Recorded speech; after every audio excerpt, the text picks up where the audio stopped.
கொடநாடு கொலை கொள்ளை வழக்கு தொடர்பாக டிடிவி தெரிவித்த குற்றச்சாட்டுகளை தற்போது பார்க்கலாம்.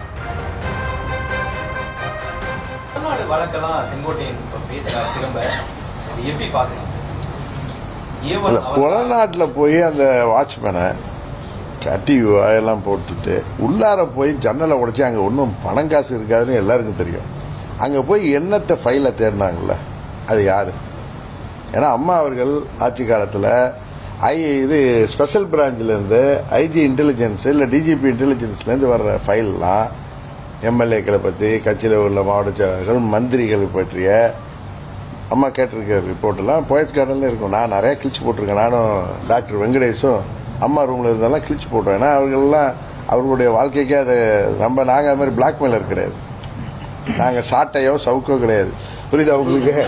அதெல்லாம் உட்கார்ந்து எங்கள் சித்தி அவர்கள் சொன்னதன் பேரில் அதெல்லாம் படித்து பார்த்து சிரிச்சிட்டு நானும் எனது டாக்டர் வெங்கடேஷும் எல்லாத்தையும் கொளுத்தி போட்டோம். ஏன்னா அது அம்மா அவர்கள் ஃபைலில் வச்சுருந்ததெல்லாம் அக்கா ரூமில் இருக்குப்பா, அதெல்லாம் பாருங்கள், தேவையில்லாதெல்லாம் நீக்கிடுங்கன்னாங்க. அதில் நிறைய பேர் அமைச்சர்களாக எல்லாம் இருந்தவங்க, அவங்களுடைய வண்டவாளங்கள்லாம் அதில் இருந்துச்சு. அதெல்லாம் கிழிச்சு போட்டிருக்கோம். அதுபோல் கொடநாட்டிலையும் இருக்குன்னு யாரோ போய் சொல்லியிருக்கான், எல்லாம் பயமுறுத்தி இருக்காங்க. அந்த பயத்தில் நான் இன்றைக்கு டெல்லியில் இன்ட்ராகேஷனில் உட்காந்துருக்கேன். கரெக்டாக 22 ஏப்ரல் என்ன போய் இந்த மாதிரி ரெட்டாலிக்கு காசு கொடுத்தேன்னு சொல்லி ஒரு இதில் விசாரிச்சுட்டு இருந்தாங்களா, அன்றைக்கு அது நடந்துச்சு. அவங்க போய் அந்த கூர்காவை கட்டி போட்டு உள்ளார போய் ஜன்னலை உடைச்சிட்டு உள்ளார போனது. அவர் சொல்கிறார் பழனிசாமி, இவர் என்னமோ வன்மமாக சொல்கிறாரு அண்ணன் செங்கோட்டையன்னு. அதில் எத்தனை பேர் செத்தாங்க? அங்கே உள்ள அந்த ஒரு இவன் இந்த ஆப்ரேட்டர் வந்து சூசைட் பண்ணிக்கிட்டான். அந்த டிரைவர் கனகராஜ் கொல்லப்பட்டார். இன்னொன்று அந்த யாரோ கேரளாவிலேருந்து வந்தாங்களே அவங்க வண்டிகள்லாம் இதெல்லாம் இதுக்கு பெனிஃபிஷியரி யாராக இருக்க முடியும்? அங்கே போய் உள்ளார போய் யார் ஆட்சியில் நடக்குது? அது அந்த சூழ்நிலையை பாருங்கள். எங்கள் சித்தி ஜெயிலில் இருக்காங்க. நானும் 17ஆம் தேதி என்னை கட்சியை விட்டு நீக்கியிருக்காங்க. என்னை கட்சியை விட்டு நீக்கியதுனால அவர்களுக்கு இன்னும் பயம் அதிகமாகிடுச்சு. இந்த ஃபைலெல்லாம் எடுத்து டிடிவி வெளியில் விட்டுறலாம், ஏன்னா அவர்களுக்கு தெரியும். ஆனால் அந்த முட்டாள்களுக்கு தெரியவில்லை, எல்லாம் போயஸ் கார்டனில் தான் இருந்துச்சு. அதெல்லாம் நாங்கள் அதுக்கு முன்னாடியே கிழிச்சு போட்டோம். எங்களுக்கு அதெல்லாம் வைத்து யாரையும் பயமுத்தணுங்கிற கேவலமான புத்தியெல்லாம் எங்களுக்கு கிடையாது. அதை நானும் டாக்டர் வெங்கடேஷும் அப்படியே கிழிச்சு போட்டோம். அதில் நான் படித்தேன், எல்லாரை பற்றி இருந்துச்சு, எல்லாருடைய லீலா வினோதங்கள் என்னென்ன எல்லாமே இருந்துச்சு. அம்மா எல்லாம் அம்மா இன்டெலிஜென்ஸ் அனுப்ப வேண்டிய இது இல்லை, அது அங்கே இருந்தது. அது அம்மா ரூமில் இருக்கும். நாங்கள் பழைய இதுலலாம் பார்த்துருக்கேன். அம்மாவே கொடுப்பாங்க, இந்த பாருப்பா அப்படின்னு சொல்லி சிரிச்சிட்டு கொடுப்பாங்க. அவங்களுக்கு வரும் அந்த பச்சை கவர்ப்பாங்க. அதில் உள்ளதெல்லாம் ஃபைலில் வச்சுருந்ததில் நான் பார்த்துட்டு, ஏன்னா அக்கா இல்லை அதெல்லாம் என்னன்னு பார்த்து கிழிச்சு போடுங்க தமிழ், வேறு யாரையும் நம்ப முடியாது. நாங்கள் 2 பேர் படிச்சுட்டு சிரிச்சிட்டு எல்லாத்தையும் ஷட்டரில் போட்டு அடித்து அப்புறம் கொளுத்தி போட்டோம். அது பாவம் பழனிசாமி அங்கே போய் தேடிட்டு இருந்தார். அது காரணம் நான் ஏதாவது வெளில விட்டுருவேன், என்னை வந்து என்னோட கைதுக்கு காரணமாக இருக்குவேன், நான் கட்சியை விட்டு நீக்கிட்டு. உண்மை தான். என்றைக்குமே டிடிவி தினகரன் பழனிசாமிக்கு சிம்ம சொப்பனம் தான். அதை ஒன்றி நான் அதில் வச்சுக்கேன். ஏன்னா துரோகத்தை வீழ்த்தாமல் நான் வந்து யார் தடுத்தாலும் ஓய மாட்டேன். என்னோட சுவாபம் எல்லாருக்கும் தெரியும். இது அம்மாட்ட வளர்ந்த நாங்கள் கற்றுக்கொண்ட இது, எதுக்காகவும் காம்ப்ரமைஸ் பண்ணிக்க மாட்டோம். என்ன ஆனாலும் சரி, பழனிசாமிங்கிற துரோகத்தை வீழ்த்தாமல் தினகரன் டிடிவி தினகரன் ஓய மாட்டான். இது குறித்து மேலும் பேசுவதற்காக இணைகிறார் செய்தியாளர் ராஜேஷ். வணக்கம் ராஜேஷ். கொடநாடு கொலை கொள்ளை வழக்கு தொடர்பாக இபிஎஸ் மீது டிடிவி தினகரன் பகிரங்க குற்றச்சாட்டை முன்வைத்திருக்கிறார். இது குறித்த மேலும் விவரங்கள். வணக்கம். டிடிவி தினகரன் கொடநாடு கொலை கொள்ளை வழக்கு சம்பந்தமாக பரபரப்பு புகாரை தெரிவித்திருக்கிறார். கொடநாடு கொலை கொள்ளை வழக்கு சம்பந்தமாக அதிமுக பொதுச் செயலாளர் இபிஎஸ் மீது டிடிவி தினகரன் பகிரங்க குற்றச்சாட்டுகளை அடுக்கியிருக்கின்றார். முன்னாள் அமைச்சர்கள் குறித்த பல ஃபைல்கள் போயஸ் கார்டனில் இருந்ததாகவும் அந்த கோப்புகளை நான் கிழித்து போட்டேன் என்று டிடிவி தினகரன் தெரிவித்திருக்கின்றார்.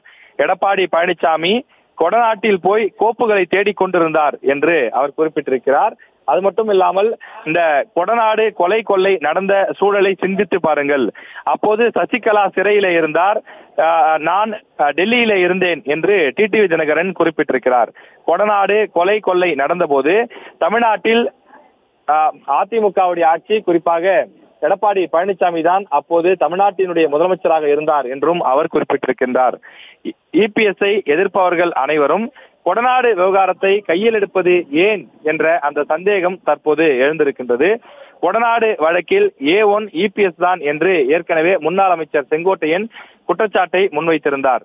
கோப்புகளை கொடநாட்டில் தேடினார் இபிஎஸ் என்று டிடிவி தினகரன் தற்போது பகிரங்கமாக பேசியிருக்கின்றார். எனவே இந்த கொடநாடு கொலை கொள்ளை வழக்கை பொறுத்தவரையிலே அங்கு என்ன நடந்தது, எதற்காக அனைவரும் இபிஎஸ்ஐ குற்றச்சாட்டை முன்வைக்கிறார்கள், அதுவும் இத்தனை ஆண்டுகளாக, சமீபத்திய 2-3 ஆண்டுகளாக அந்த பேச்சுக்கள் இல்லாத நிலையில் கடந்த சில நாட்களாக இந்த பேச்சுக்களை டிடிவி தினகரன் அதே போல செங்கோட்டையன் போன்றவரெல்லாம் தொடர்ந்து சொல்வதற்கான காரணம் என்ன என்ற கேள்வி எழுந்திருக்கின்றது. கொடநாடு விவகாரத்தின் மூலமாக இபிஎஸ் தரப்பு மீது அதிருப்தியை ஏற்படுத்த முயற்சி செய்கிறார்களா என்ற ஒரு கேள்வியும் எழுந்திருக்கின்றது. தொடர்ந்து இத்தனை நாட்கள் அவருடன் பயணித்த செங்கோட்டையன் முன்பு எப்போதும் கேள்வி எழுப்பாத நிலையில் அவர் இப்போது கேள்வி எழுப்பியது ஏன் என்ற ஒரு சந்தேகம் இருந்த நிலையிலே தற்போது டிடிவி தினகரனும் அதே போன்ற ஒரு கேள்வியை எழுப்பியிருக்கின்றார். குறிப்பாக எடப்பாடி பழனிசாமி கொடநாட்டில் போய் ஃபைல்களை தான் தேடிக்கொண்டிருந்தார் என்று அவர் குறிப்பிட்டிருக்கிறார். அவர் என்ன ஃபைலை தேடினார், இவர் போயஸ் கார்டனில் இருந்த ஃபைல்களை கிழித்து போட்டதாக சொல்கிறார். என்ன ஃபைல்களை கிழித்து போட்டார்கள் உள்ளிட்ட பல கேள்விகள் இருக்கின்றது.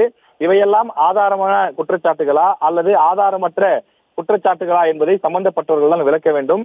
தேர்தல் நெருங்கக்கூடிய சூழலிலே ஓபிஎஸ், டிடிவி தினகரன், செங்கோட்டையன் ஆகியோரெல்லாம் இபிஎஸ்ஐ அதிமுக பொதுச் செயலாளர் என்ற பதவியிலிருந்து நீக்க வேண்டும் என்பதற்காக தொடர்ந்து போராடி கொண்டிருக்கக்கூடிய சூழ்நிலையிலே இந்த குற்றச்சாட்டுகள் அரசியல் முக்கியத்துவம் வாய்ந்ததாக பார்க்கப்படுகின்றது.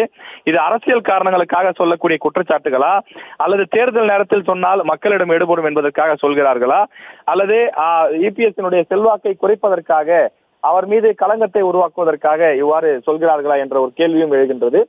தொடர்ந்து டிடிவி தினகரனும் இந்த குற்றச்சாட்டுகளை முன்வைத்திருக்கக்கூடிய சூழ்நிலையில் இதற்கு அதிமுக தரப்பிலிருந்து என்ன பதில் சொல்ல போகிறார்கள் என்று நாம் பார்க்க வேண்டும். சற்று முன்னதாக செய்தியாளர்களை சந்தித்த ஜெயக்குமாரிடம் இது சம்பந்தமாக செய்தியாளர்கள் கேள்வி எழுப்பிய போது அவர் சொன்ன பதில் என்னவென்றால், சகோதரர் டிடிவி தினகரன் ஒரு கற்பனைவாதி, அவரது கற்பனைக்கெல்லாம் நான் பதில் சொல்ல விரும்பவில்லை என்று சொல்லியிருக்கின்றார். எனவே அதிமுக இந்த விவகாரத்தை தொடர்ந்து எப்படி எதிர்கொள்ளப் போகிறது என்பதை பொறுத்திருந்து பார்க்க வேண்டும். விவரங்களுக்கு நன்றி ராஜேஷ்.